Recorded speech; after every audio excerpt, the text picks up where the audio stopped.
Olá, queridos da Igreja Batista da Freguesia, que bom estar com vocês de novo aqui, pastor Rogério Belan, desta igreja querida na Ilha do Governador. Esse trabalho que estamos fazendo, falando da Palavra de Deus, é para os membros da Igreja Batista da Freguesia e para todos os amigos que acessem este programa do YouTube. Que Deus abençoe vocês. Nós estamos aqui todos os dias de terça a sexta, às 19h30, com oração e ação. Estamos também no domingo, às 10h30, com o culto matinal. E estamos à noite, às 19h30, no domingo, com o culto em família. E você está convidado. Se você quiser enviar sugestões, envie. Se você quiser fazer pedidos de oração, faça. Você pode ligar para o telefone da Igreja Batista da Freguesia e você vai ser muito bem recebido.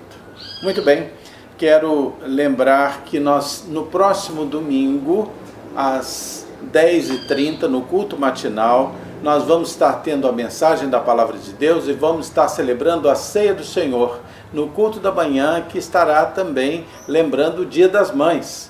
E nós vamos estar celebrando a Ceia do Senhor. Então você aí, na sua casa, prepare os elementos da ceia, pão, o suco de uva, talvez, eu não tenho suco de uva, ok, faça com um outro suco, alguma coisa assim, ou até com água para representar, é um ato memorial. Se puder ser o suco de uva, melhor ainda. Então nós vamos estar no próximo domingo, às 10h30, celebrando a Ceia do Senhor, ok? Eu quero já colocar os pedidos de oração, são muitos pedidos de oração, quero que você preste atenção. Se você puder, por favor, anote para que você vá orando por essas pessoas, tá bom? Alguns pedidos bem emergentes, outros já em resolução. Nós vamos estar orando pelo Gilberto. Gilberto é irmão do diácono Bessa, está acometido da Covid-19. Pastor Newton e família, executivo da Convenção Batista Carioca, Covid-19. Pastor Sócrates, pedindo a sua completa recuperação. Essa semana ele já deve voltar para casa, já curado, graças a Deus. Vamos orar pela saúde da irmã Vera. A irmã Fernanda Lins pede que nós oremos pelo Eric, amigo da família. Ele está acometido da Covid, precisando ir para o hospital para uma possível amputação de um pé. Então nós vamos orar por esse homem.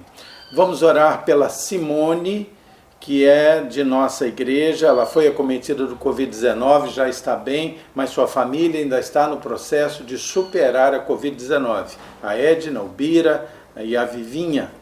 Orando pela Rosa, membro da nossa igreja, que está doente, orando por ela e por seu esposo. Vamos orar pela Priscila, do Vitor. Ela fez o exame e foi confirmada com o Covid-19. Ela está caminhando bem, está superando bem, mas pede as nossas orações e orar também pelo Vitor e pela Letícia, sua filhinha. Orar pelo Marcelo, irmão da Cristina, ainda internado. Orar pela Marilac, que ontem fez a quimioterapia e ela pede orações pelos seus filhos, Jeane, Marcos e Vicente. Vamos estar orando pela Rose do Sidney. Ela pede orações pela família do seu filho Anderson e pela família da Maria do Carmo. E pede orações pelos moradores do entorno da nossa igreja, ali do 200. A Andréia Pacheco pede pela saúde de sua mãe. A sua mãe está doente, pedindo pelo seu restabelecimento. O Silvio Lins pede pelo seu amigo Carlos, que está acometido da Covid também. E a Kátia, que frequenta a nossa igreja, nossa irmãzinha, é enfermeira e pede proteção e pede pela saúde dos seus colegas de trabalho da área de saúde, que estão, muitos deles, doentes com a Covid-19. Vamos estar orando também, sempre lembrando de orar pelas autoridades do nosso país, que Deus lhes dê sabedoria, honestidade, integridade. Vamos estar orando também pelos profissionais de saúde. Ao final da mensagem, nós vamos juntos estar orando por todos esses pedidos, ok? Então não esqueça, no próximo domingo, às 10h30, nós vamos ter a Ceia do Senhor. Prepare-se aí na sua casa para que todos nós juntos celebremos a Ceia do Senhor. Vamos orar pedindo a unção de Deus, a unção do Espírito Santo de Deus para esse momento em que traremos a palavra. Vamos orar? Feche seus olhos. Querido Deus, muito obrigado pelo teu amor por nós. Obrigado, Senhor, porque o Senhor cuida de nós, é Deus tão poderoso, Deus sobre todo o universo, mas é Deus pessoal que nos conhece pelo nome, Pai. Muito obrigado. Peço que o Senhor me unja com teu Espírito Santo para pregar e unja os teus filhos para ouvir a tua palavra. Em nome de Jesus. Amém. Muito bem. Quero fazer uma pergunta para você. Muitas vezes eu gosto de começar uma mensagem deixando uma pergunta para que a gente vá refletindo. A pergunta é: você tem uma história de vida? É claro, todos nós temos uma história de vida. Nossa mensagem hoje é um apelo para que você se reconcilie com a sua história. Há pessoas que têm muita dificuldade com as suas próprias histórias. Há pessoas que carregam no coração uma revolta muito grande com a sua história. Outros carregam decepção. Outros são muito oprimidos pela dureza da história da sua vida. Muitos experimentam também um grande contentamento com a sua história, uma grande realização. Mas a nossa vida, a nossa história, ela é composta pelas experiências que nós vivemos. Nós vivemos na vida experiências familiares e elas são muito marcantes. E você pode estar aí pensando, trazendo à mente os episódios familiares da sua vida. Nós somos muito formados e formatados pelas experiências familiares. Dizem os especialistas que as experiências familiares da infância até a adolescência, o início da juventude, são as mais marcantes, são as que mais nos formam.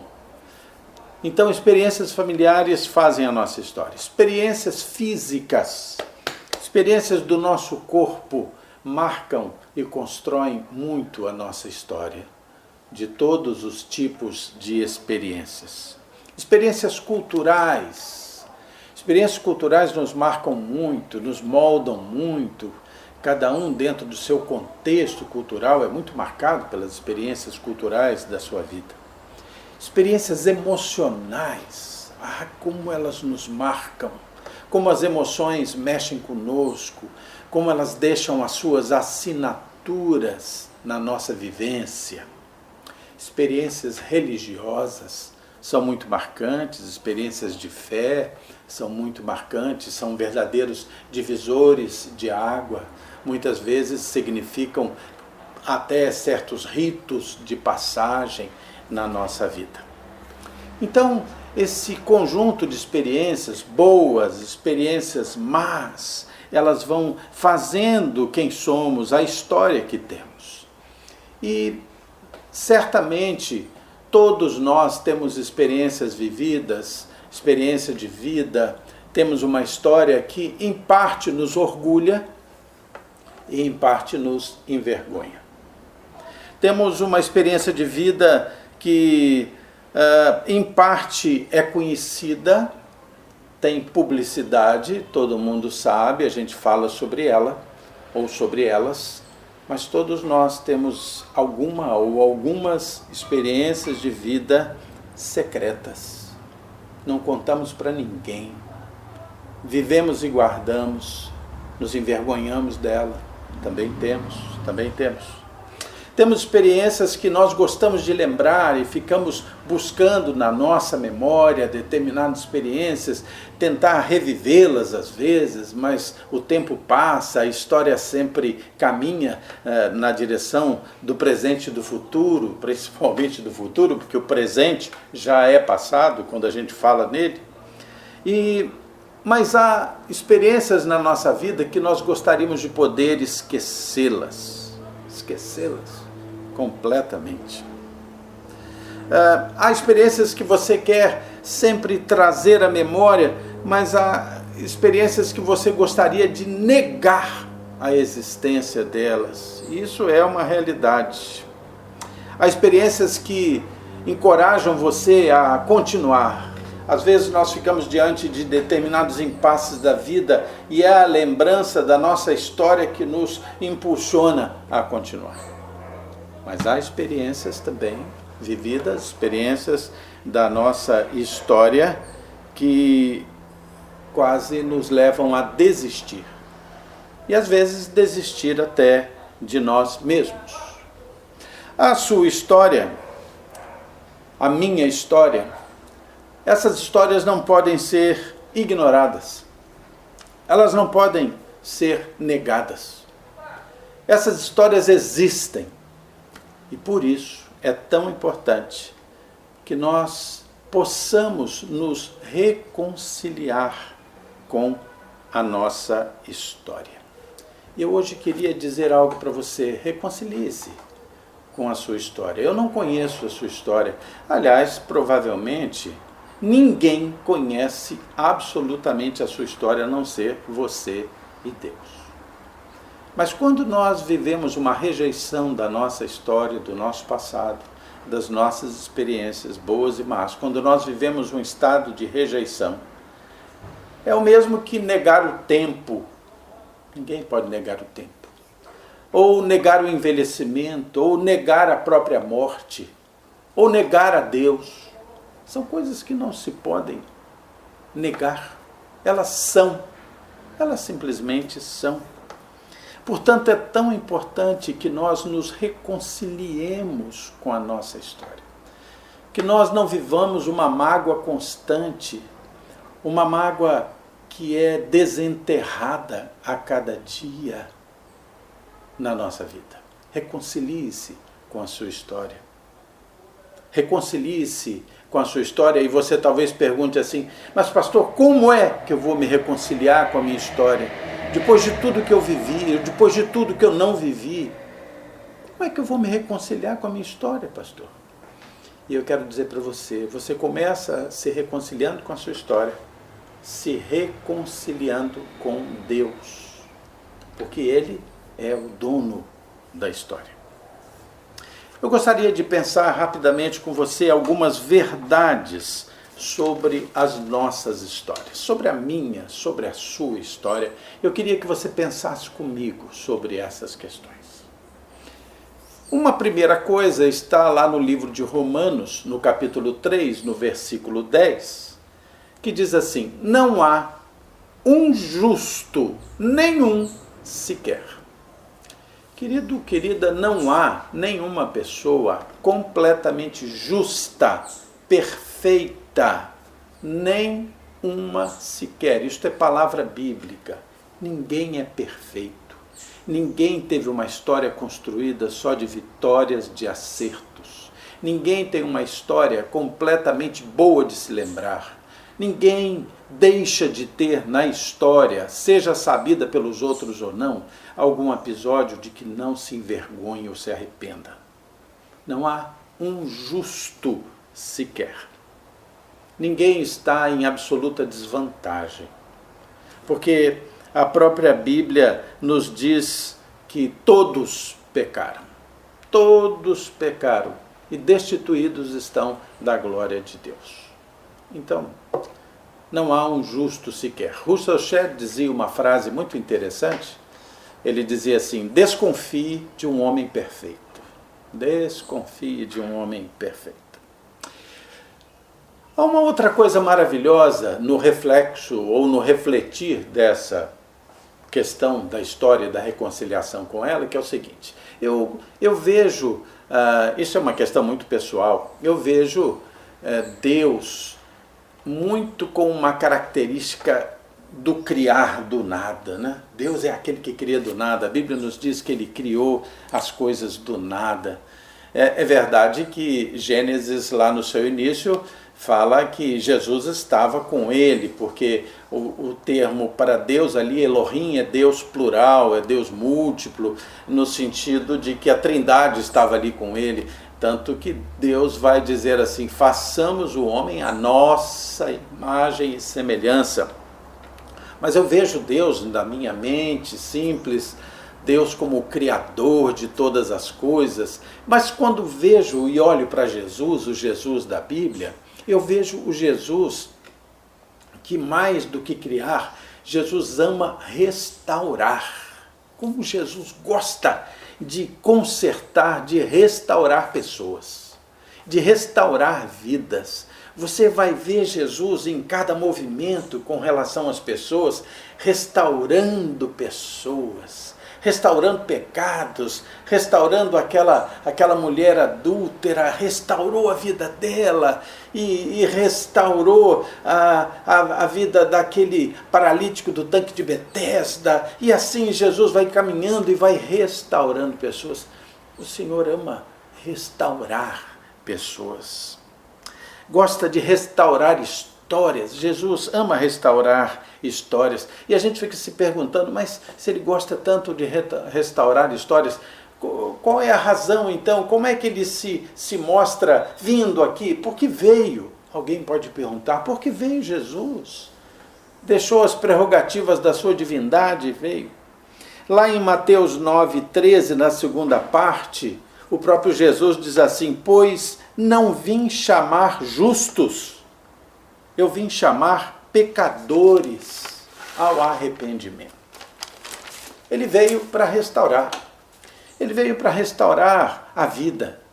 E ele não veio para justos. Justos seriam pessoas perfeitas. Pessoas perfeitas não estariam precisando. Mas não há um justo sequer.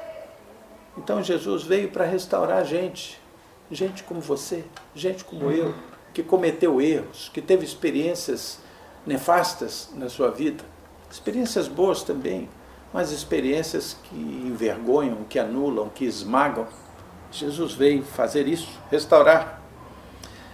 E aí a gente pergunta, mas espera aí, e Jesus então veio restaurar e ele veio chamar não os justos, mas chamar os pecadores. Olha, eu vim aqui para vocês. Vamos ver também o que Jesus nos diz. Como é que Jesus veio a chamar pecadores? Abra a sua Bíblia aí em Mateus 11. Mateus 11, 28 a 30. Abra lá Mateus. Mateus 11. Ok? 11. 28, 29 e 30. Conseguiu abrir? Ok, então vamos lá. Eu vou ler esse texto. Mateus 11, 28, 29 e 30. Jesus veio chamar pecadores como nós, pessoas que não são perfeitas como nós. Para quê? Os versículos dizem assim: vinde a mim, todos os que estáis cansados, sobrecarregados, e eu vos aliviarei. Tomai sobre vós o meu jugo, aprendei de mim, porque eu sou manso e humilde de coração, e achareis descanso para a vossa alma, porque o meu jugo é suave e o meu fardo é leve. Jesus chamou as pessoas para ele e até ele com funções e com intenções muito claras. Primeiro ele diz, olha, venham a mim, venham a mim, venham a mim, vocês que estão cansados. Venham vocês que estão cansados e oprimidos pelas suas histórias. Porque são as nossas histórias que nos cansam, que nos oprimem.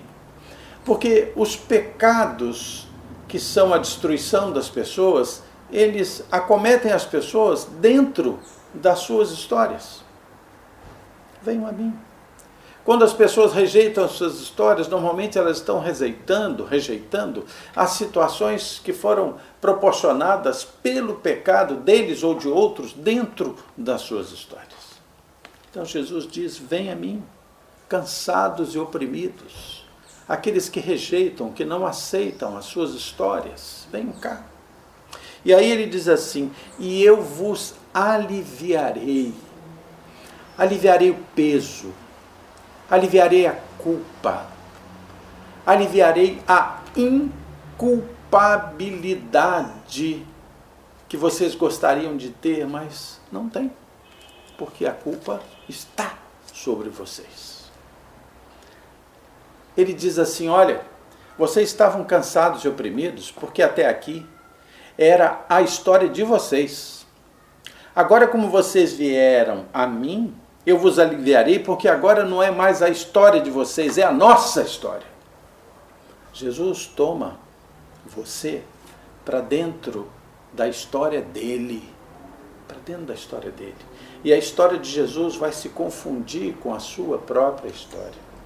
A Bíblia diz que o Espírito de Deus testifica com o seu Espírito. Há uma simbiose do próprio Espírito de Deus com o seu Espírito para a construção de uma nova história, para a compreensão da história passada, para a aceitação da história passada como perdoada pelo Senhor Jesus.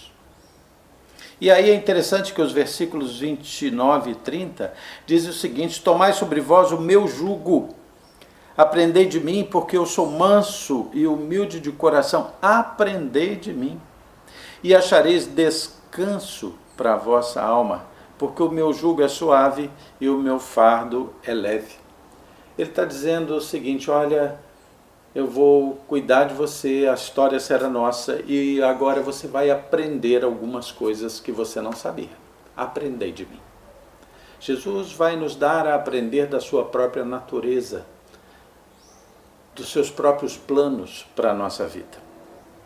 E ele diz assim: olha, aceite o meu jugo. O jugo, vocês sabem, mas talvez alguém não saiba, era uma peça de madeira que era colocada sobre o pescoço do animal de carga, do animal de transporte. O jugo é aquilo que é colocado ali para atrelar os instrumentos de comando.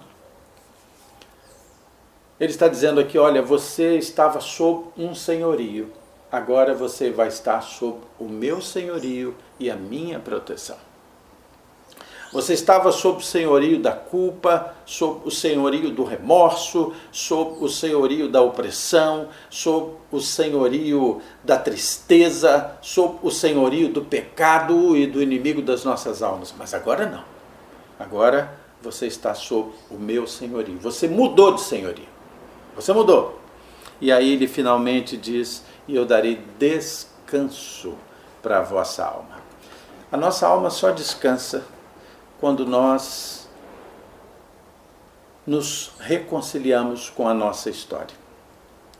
E quando nós olhamos para frente e entendemos que há uma nova história, uma história em branco para ser escrita agora, sem o peso, sem a maldição da história anterior. Mas agora uma nova história que não é só nossa, mas é a história nossa e de Jesus em nós. E nós podemos escrever novas linhas. Você tem um futuro em branco. Você tem uma nova história à sua frente. E o texto que diz que Jesus veio para nos dar vida é o texto que está em João 10, de 10 a 11. Vá um pouquinho para frente para o Evangelho de João, no capítulo 10, versículos 10 e 11. João 10, versículos 10 e 11, que diz o seguinte: o ladrão vem somente para roubar, se referindo ao inimigo das nossas almas. Então o ladrão vem somente para roubar, matar, destruir. Eu vim para que tenham vida e a tenham em abundância ou em fartura. Eu sou o bom pastor. O bom pastor dá a vida pelas ovelhas. Querido, o Senhor veio para dar vida a você e dar uma vida nova, uma vida restaurada para você. É para isso que o Senhor veio, né? Não é qualquer vida, é uma vida em fartura. E eu quero terminar essa nossa palavra lendo com você um texto que está no Velho Testamento, É um texto muito lindo e muito querido, é o texto do salmo mais querido da minha esposa, o salmo de número 139. Eu quero convidar você a que nós leamos do versículo 7 ao versículo 14. Salmo 139, do versículo 7 ao versículo 14. Esse texto fala como Deus é onisciente, onipotente, como Ele está conosco em todas as situações de todo o tempo da nossa vida. E está pronto a nos resgatar. Olha que coisa linda. Salmo 139, dos versículos 7 a 9, diz assim, 7 a 14, diz assim: para onde eu me ausentarei do teu espírito? Para onde eu fugirei da tua face? Se eu subo aos céus, lá estás. Se faço a minha cama no mais profundo abismo, lá estás também.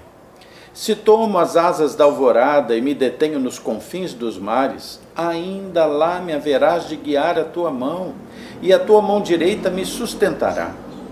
Se eu digo, as trevas com efeito me encobrirão, e a luz ao redor de mim se fará noite, até as próprias trevas não te serão escuras.